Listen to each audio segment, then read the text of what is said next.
The risk of progression of HIV infection into AIDS is very high in the absence of treatment. However, the progression might be very slow or may not occur in a very small number of affected people. Such people are called non-progressors.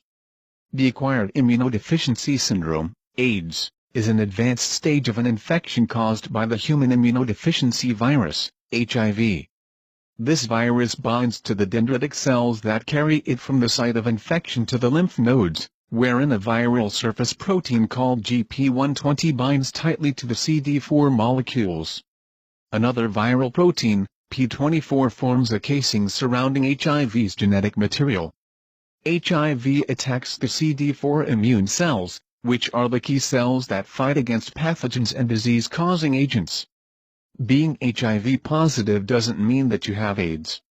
While many people might not show any signs for years after being infected, some people might exhibit symptoms within 10 days to a few weeks after the exposure to the virus.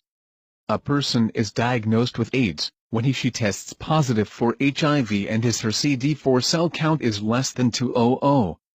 The normal range for CD4 immune cells in healthy individuals is around 500 to 1,500 cells per cubic millimeter of blood. The substantial drop in the CD4 count makes one highly susceptible to certain cancers and infections caused by opportunistic pathogens. These conditions are referred to as AIDS-defining illnesses. Early symptoms. While some of the people exposed to this virus may not show any signs, there are others who experience certain symptoms after 2 to 4 weeks or up to 3 months after exposure to the virus. This phase of acute illness is referred to as the primary HIV infection or acute retroviral syndrome, ARS. This is basically the body's response to the rapid HIV replication. During this phase, the infected person experiences flu-like symptoms. Unfortunately, the affected individuals might consider the illness to be a case of flu. During this phase, the amount of virus circulating in the blood, viral load, is high, which increases the possibility of transmission of the virus considerably, in comparison to the next phase of the infection. The risk of transmission of the virus is very high if the infected person indulges in unprotected sex during this phase.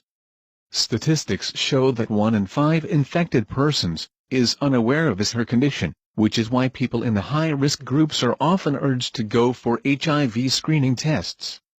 The symptoms of the acute retroviral syndrome include fever, chills, night sweats, muscle aches, fatigue, headache, rash, sore throat, mouth ulcers, enlarged lymph nodes. In case of people affected by ARS, the symptoms might resolve within a few weeks. After the ARS phase, comes the asymptomatic or latency phase, wherein the affected individuals don't experience symptoms for several years. Not everyone exposed to the virus gets affected by ARS or the primary HIV infection. In some people, there are no specific symptoms. These people have a clinical latent infection that may last for a duration of 8 to 10 years or longer. However, some of the people in this phase might have swollen lymph nodes. During this asymptomatic period, HIV multiplies fast, thereby destroying the immune cells. Early symptomatic HIV infection. Infected individuals begin to experience symptoms as the immune system weakens.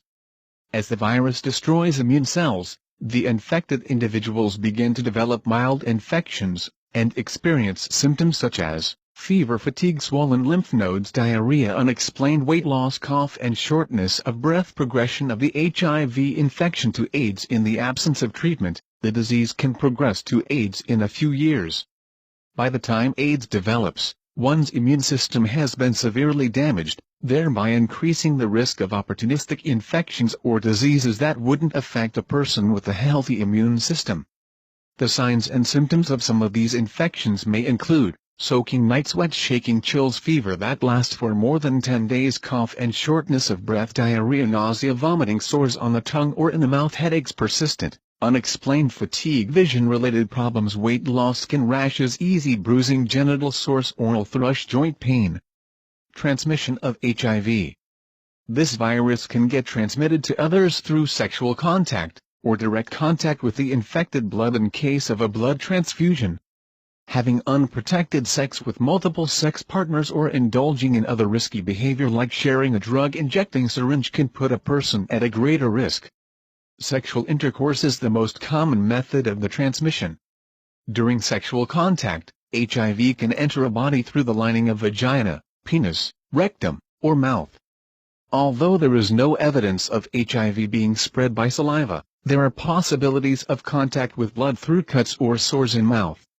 HIV can spread from one person to other through the sharing of infected needles that carry a small amount of blood.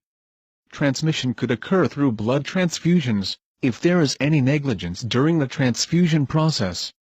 An infected woman can transmit the virus to her unborn child during pregnancy. The risk of transmission of the virus from the mother to the unborn child can be lowered, if the mother takes the anti-HIV drug called zidovudine during pregnancy. The risk is further reduced if the delivery is done by cesarean section. Breastfeeding can also cause the virus to spread from an infected mother to the child. HIV can only be transmitted through intimate contact with infected blood or body fluids. Some of the ways in which HIV does not spread include touching or hugging, contact with sweat, tear, or respiratory secretions of an infected person, sharing household items like utensils, towels, bedding, sharing facilities like swimming pools, saunas, hot tubs or toilets, etc. There is no cure for HIV. As the CD4 T cells count continues to drop and the immune system weakens further, affected individuals may continue to experience the aforementioned symptoms and develop new ones as well. However, following the guidelines given by the doctors can help in improving the health and slowing the progression of HIV to AIDS.